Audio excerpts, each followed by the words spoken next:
शादीशुदा लोगों के लिए एक बड़ी सीख। ये कहानी है एक नए शादीशुदा जोड़े की, जहां मनीष की शादी एक बहुत ही खूबसूरत लड़की से हो जाती है। शादी के बाद दोनों की जिंदगी बहुत प्यार से गुजर रही थी। मनीष अमीषा को बहुत चाहता था और उसकी खूबसूरती की हमेशा तारीफ किया करता था। लेकिन कुछ महीनों के बाद अमीषा को चर्म रोग हो जाता है और धीरे धीरे उसकी खूबसूरती जाने लगती है। खुद को इस तरह देख उसके मन में डर समाने लगा कि अगर वो बदसूरत हो गई तो मनीष उससे नफरत करने लगेगा और वह उसकी नफरत बर्दाश्त नहीं कर पाएगी। इस बीच एक दिन मनीष को किसी काम से शहर से बाहर जाना पड़ता है। काम खत्म कर जब वह घर वापस लौट रहा था तभी उसका एक्सीडेंट हो जाता है। एक्सीडेंट में उसने अपनी दोनों आंखें खो दी, लेकिन इसके बावजूद भी उन दोनों की जिंदगी सामान्य तरीके से आगे बढ़ती रही। समय गुजरता रहा और अपने चर्म रोगों के कारण लड़की ने अपनी खूबसूरती पूरी तरह गंवा दी।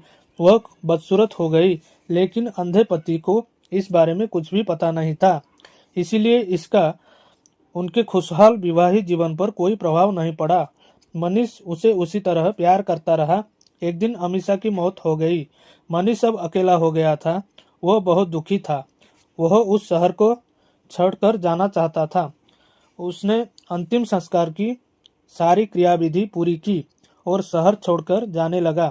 तभी एक आदमी ने पीछे से उसे पुकारा और पास आकर कहा, अब तुम बिना सहारे के अकेले कैसे चल पाओगे?